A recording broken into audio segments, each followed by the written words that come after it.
One of the important aspects of Clash of Cultures is the advancement and resources board. Each player is going to get a board like this with a track across the top going from 1 to 8, and then a lower set of columns for different types of advances. Advances is what you would consider technologies in another game of this type. We have agriculture, construction, maritime, education, warfare, spirituality, economics, culture, science.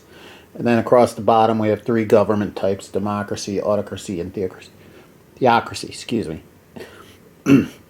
Now, you're going to use the top to mark resources. We have some basic resources like food, which is very important. At the start of the game it starts at 2. We have wood and ore. These are our 3 main resources that you can harvest off the land during the game. We also have ideas. Ideas you can get by acquiring certain advances. And we have gold, again, which you can get from event cards or by acquiring certain advances. On top of these resources, we also have a culture marker and a happiness marker. Now down on the bottom we have our different advances. You start the game with farming, which basically allows you to collect food, and mining, which allows you to collect ore.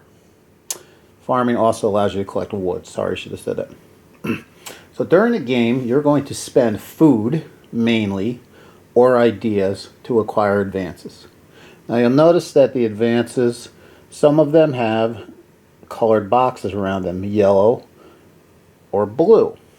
The yellow represents happiness, and the blue represents culture.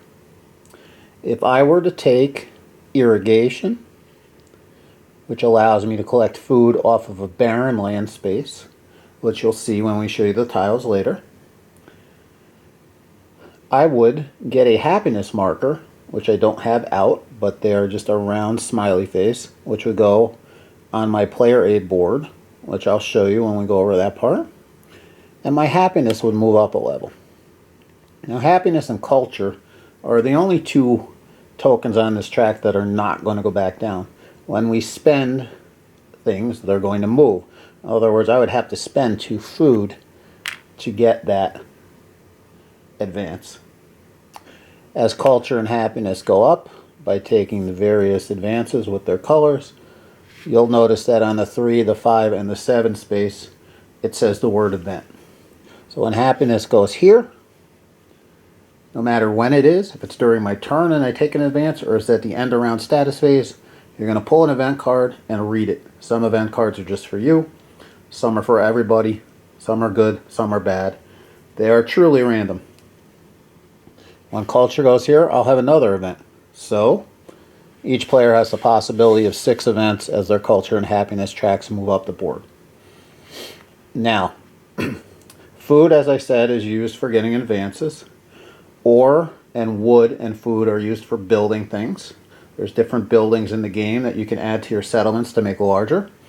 And you can also build settlers, army units, and ships. Ideas are used as a substitute for food to purchase advances during your turn. So if I was to have 2 ideas and 1 food, I could spend the 2 ideas, or I could spend 1 and 1 to get another advance. Gold is pretty hard to come by, and it's also a wild card. Gold can be used for anything. There is an advance called bartering, which allows you to trade in other resources and convert it to gold. Gold is good to have if you can get it flowing. As I said, it's a wild card.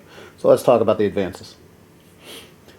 In order to acquire an advance, the first thing you need to do is you need to have the top advance in a column. So in other words, down here in economics, the top one is bartering, and we have trade routes, currency, and taxation. I could not just go research trade routes. I would need to research, and I use the term research lightly because it makes sense. In this game, you're basically purchasing the advance. but I would need to research bartering before I could take anything below it. In culture, I would need to research art and sculptures before I could take anything below that. So you need to get the top one in every column. The governments work a little bit differently. We'll get to that in a second.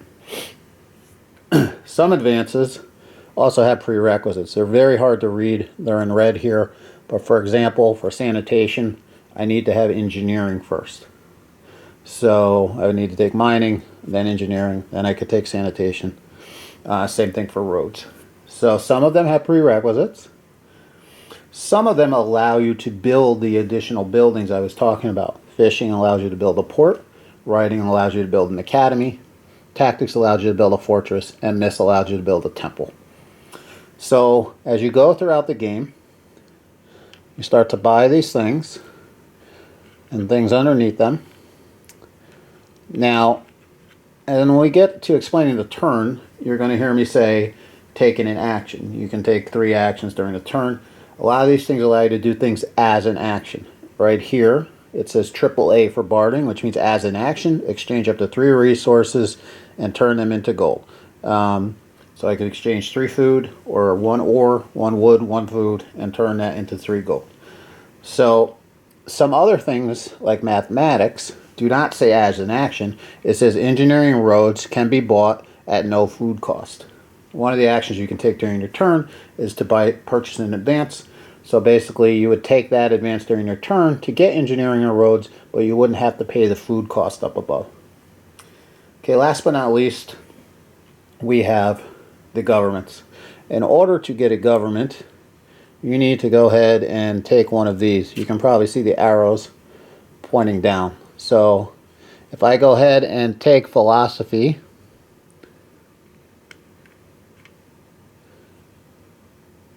then I can go ahead and have the democracy government. Again, I get the top one, and then I can buy as I like below. Now something that's kind of neat is you can only have one government if it's not obvious. If later on I go ahead and I take draft and I want to switch to an autocracy, I basically move this over, and I don't lose these. I take these 2 and I put them in whatever 2 advances I want underneath that government type. So each one of these advances is worth a half the victory point at the end of the game. Some of the objective cards will score for having the most advances in a certain having all the advances in a certain category, having the most categories with all 4 advances full. So this is a big part of the game: resource management and getting advances. This is the advances and resource board. We'll go ahead and look at the turn order next.